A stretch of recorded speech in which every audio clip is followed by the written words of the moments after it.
आज है नवरात्र का 5वां दिन यानी कि स्कंद माता का दिन। तो आज हम उनके अध्याय, आरती और चालीसा पढ़ने वाले हैं।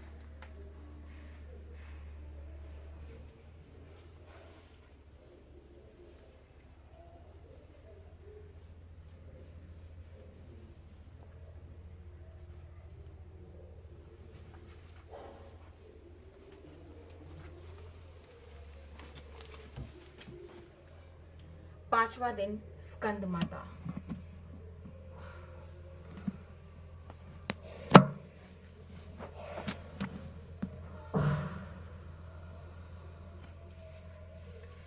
सिंहासन गता नित्यं पद्माश्रितकरद्या शुभदास्तु सदा देवी स्कंद माता यशस्विनी।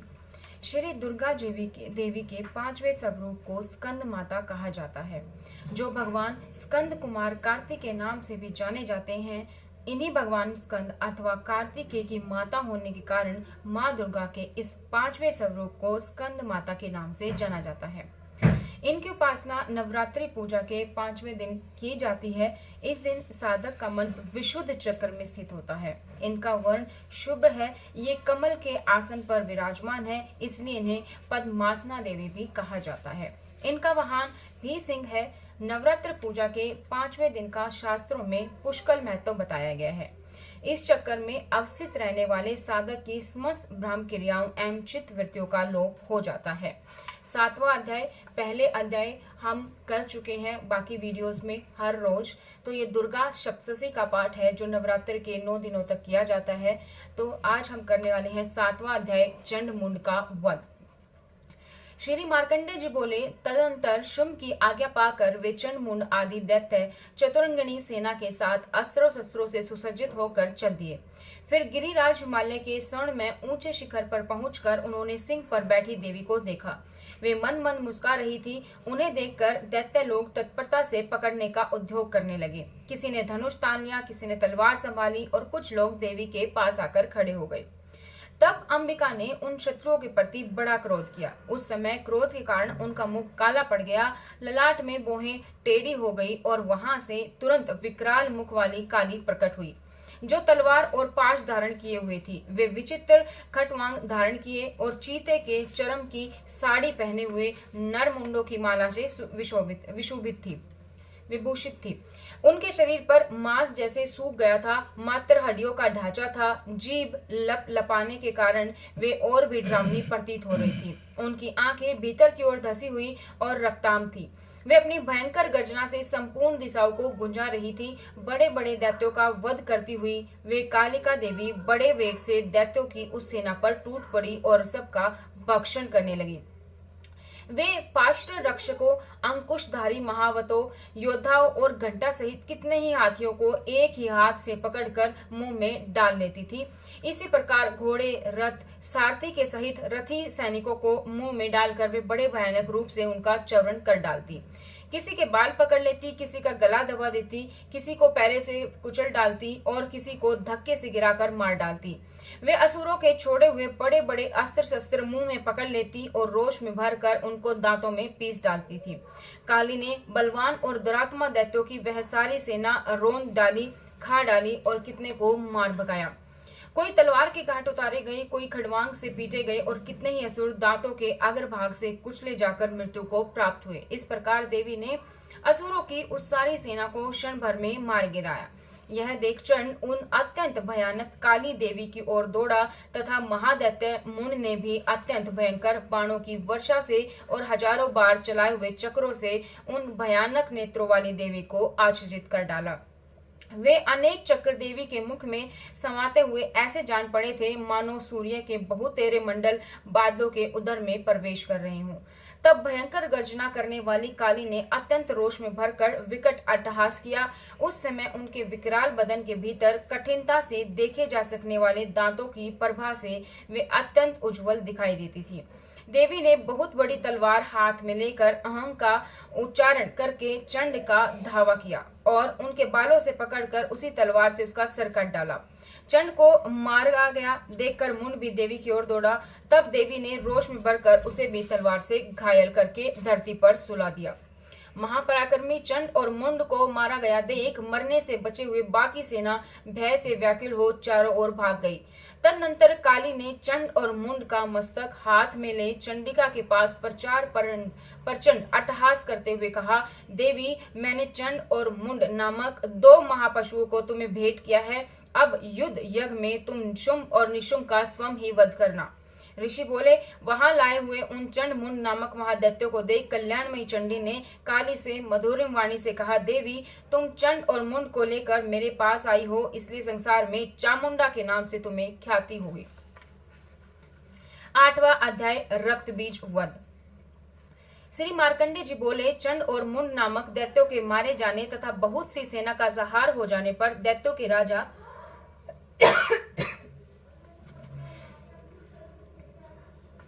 प्रतापी शुभ के मन में बड़ा क्रोध हुआ और उसने दैत्यों की संपूर्ण सेना को युद्ध के लिए प्रस्थान करने की आज्ञा दी। वह बोला, आज उदयुद्ध नाम के 86 दैत्य सेनापति अपने सेनाओं के साथ युद्ध के लिए कूच करें।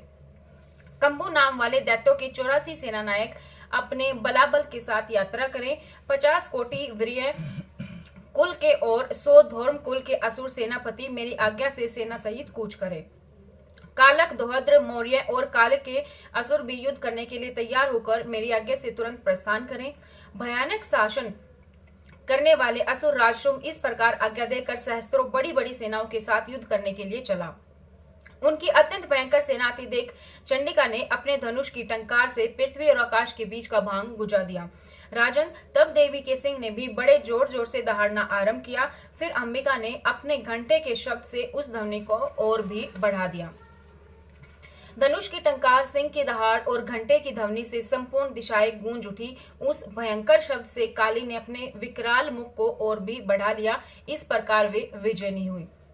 उस तुमुल नाद को सुनकर दैत्यों की सेनाओं ने चारों ओर से आकर चंडिका देवी, सिंह और काली देवी को क्रोधपूर्वक घेर लिया।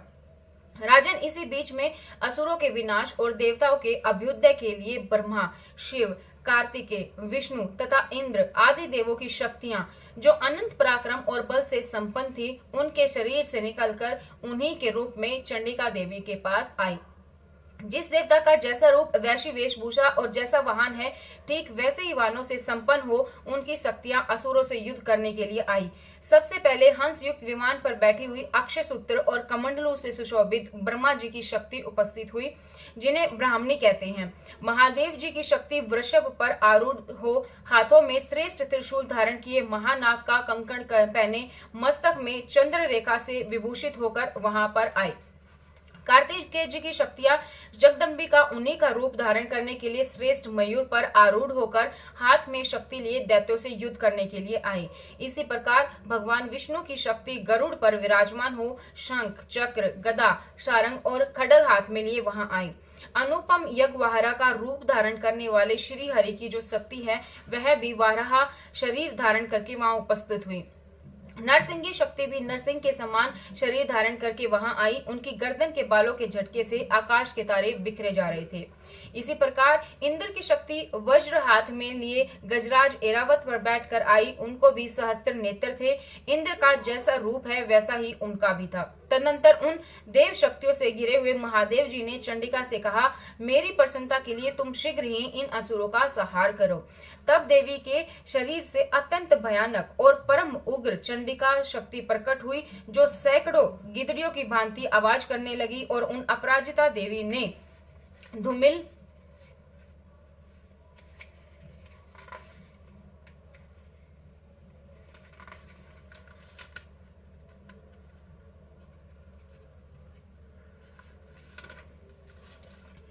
जटा वाले महादेव जी से कहा, भगवान, आप शुंभ निशुंभ के पास दूत बनकर जाइए और उन अत्यंत गर्वीले दानव शुंभ और निशुंभ दोनों से कहिए, साथ ही उनके अतिरिक्त भी जो दानव युद्ध के लिए वहां उपस्थित हो उनको भी यह संदेश दीजिए, दैत्यों, यदि तुम जीवित रहना चाहते हो तो पाताल को लौट जाओ, इंद्र को त्रिलोकी का राज्य मिल जाए और देवता यज्ञ भाग का उपभोग करें। यदि बल के अभिमान में आकर तुम युद्ध की अभिलाषा रखते हो तो आओ, मेरी योगिनियां तुम्हारे कच्चे मांस से तृप्त हो।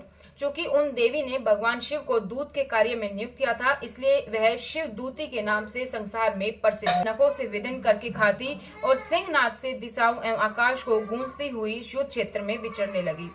कितने ही असुर शिव दूती के प्रचंड अट्टहास से अत्यंत भयभीत हो पृथ्वी पर गिर पड़े और गिरने पर उन्हें शिव दूती ने उसी समय अपना ग्रास बना लिया। इस प्रकार क्रोध में भरे हुए मात्र गणों को नाना प्रकार के उपायों से बड़े बड़े असुरों का मर्दन करते देख दैत्य सैनिक भाग खड़े हुए। मात्र गणों से पीड़ित दैत्यों को युद्ध भोग से भागते हुए रक्त बीज नामक महादैत्य क्रोध से भरकर युद्ध करने के लिए आया।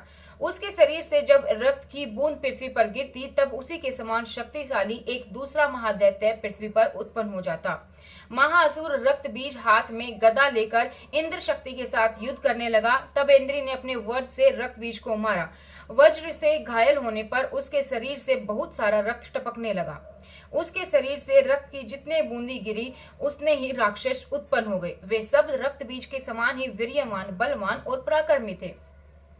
रक्त से उत्पन्न होने वाले वे राक्षस भी अत्यंत भयंकर अस्त्र शस्त्रों का प्रहार करते हुए वहां मात्र गणों के साथ घोर युद्ध करने लगे।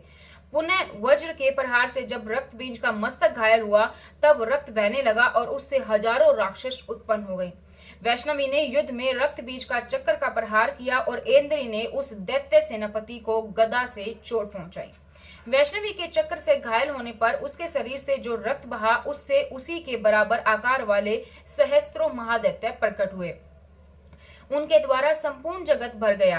कुमारी ने शक्ति से, वाराई से, खड्ग से और माहेश्वरी ने त्रिशूल से महादैत्य रक्त बीज को घायल किया।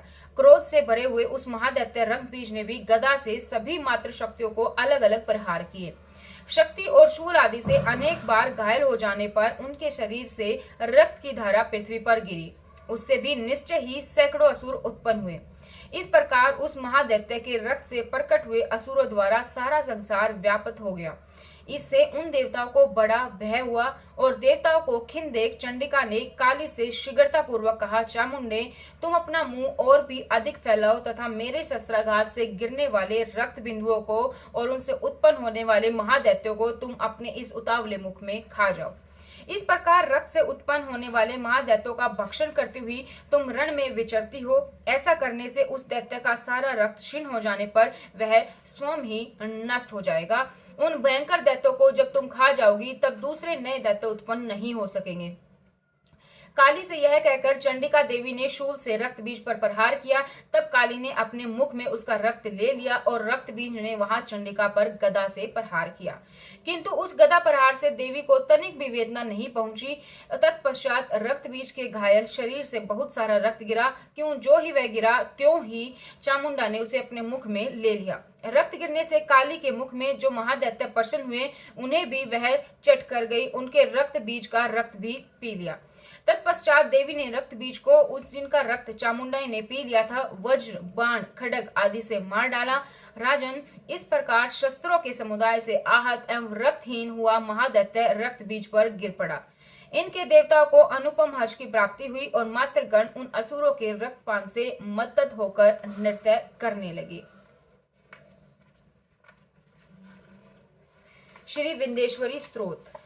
निशुंभ शुंभ गर्जनी प्रचंड मुख खंडनी बने रणे प्रकाशिनी भजामि विंध्यवासिनी त्रिशूल मुंड धारिणी धरा विघात हारिणी गरे गरे निवासिनी भजामि विंध्यवासिनी दरिद्र दुख हारिणी सुता विभूति कारिणी वियोग शोक हारिणी भजामि विंध्यवासिनी लस तसु लाल लोचम लताम वरम पदम कपाल शूलाधारिणी भजामि विंध्यवासिनी करो मुदा गदाधरा शिवा शिव प्रदायिनी बरा बरा तना शुभा भजामि विंध्यवासिनी अशिंद्र जामिनी परदम तिवाशय स्वरूप धारिणी जले थले निवासिनी भजामि विंध्यवासिनी विशिष्ट शिष्ट कारिणी विशाल रूप धारिणी महोदरे विलासिनी भजामि विंध्यवासिनी पुरंदरादि सेविताम सुरारि वंश खंडिताम विशुद्ध बुद्धि कारिणी भजामि विंध्यवासिनी। जय माता दी। अब हम विंध्येश्वरी चालीसा पढ़ेंगे।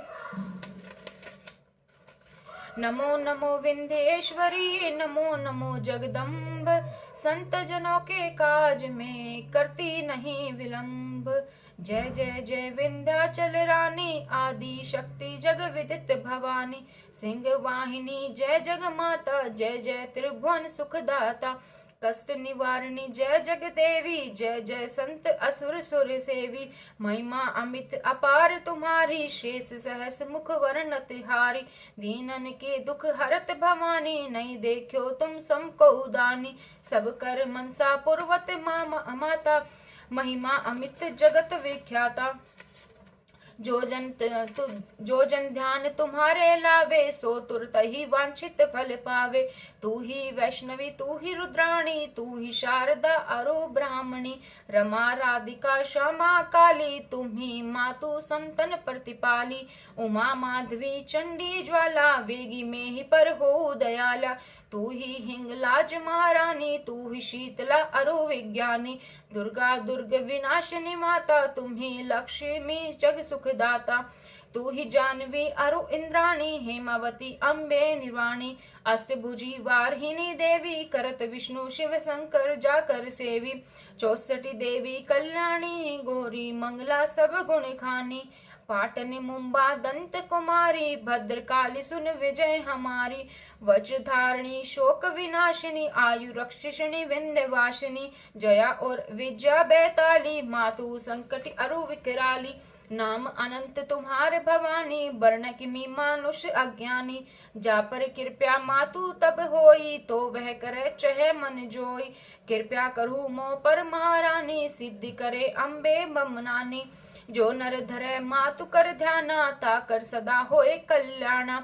विपत्ति ताहि सपने नहीं आवे, जो देवी का जाप करावे। जो जर नर कह रण होए अपारा, सो नर पाठ करे 7 निश्चरण मोचन होई जाई। जो नर पाठ करे मन लाई, अस्तुति जो नर पढ़े पढ़ावे। या जग में सो अति सुख पावे, जाके व्याधि सतावे भाई। जाप करत सब दुख पराई, जो नर अति बंती में होई। 12,000 पाठ करे सोई, निश्चय बंदिते छुट जाई। सत्य वचन मन मानू बाई, जा पर जो कछु संकट होई। निश्चय देवी सुमिरो होई, जा कहम पुत्र नहीं होई भाई। सो नरिया विधि करे उपाय, 5 वर्ष जो पाठ करावे। 9 रातन में विपर जमावे, निश्चय होई प्रसन्न भवानी। पुत्र देहि ताके गुण खानी, तव नारियल आनि चढ़ावे। विधि समेत पूजन करवावे, नित्य प्रति पाठ करे मन लाई। प्रेम सहित नहीं आन उपाय, यह श्री विंध्याचल चालीसा। रंक पढ़त होवे अविनसा, यह जनि अचरज मानो भाई। कृपया दृष्टि जा पर होई जाई, जय जय जय जगदम्ब भवानी। कृपा करु मोहि पर जन जानी, विंध्यवानिसी मातु अखंडे। तू ही ब्रह्मांड शक्ति जित खंडे, यह चालीसा जो नित्य गावे। तुरत ही मनवांछित फल पावे। जय माता दी। अब हम आरती करेंगे।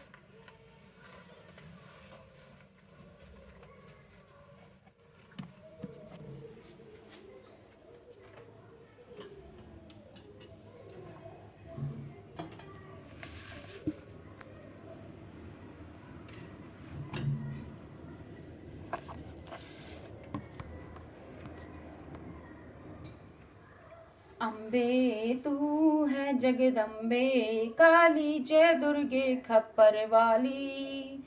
तेरे ही गुण गाए भारती, ओ मैया हम सब उतारे तेरी आरती। तेरे भक्त जनों पर मैया भीड़ पड़ी है भारी। दानव दल पर टूट पड़ो माँ करके सिंह सवारी।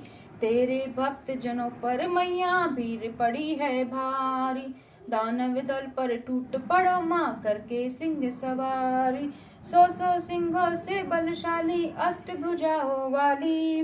दुखियों के दुखड़े निवारती, ओ मैया हम सब उतारे तेरी आरती।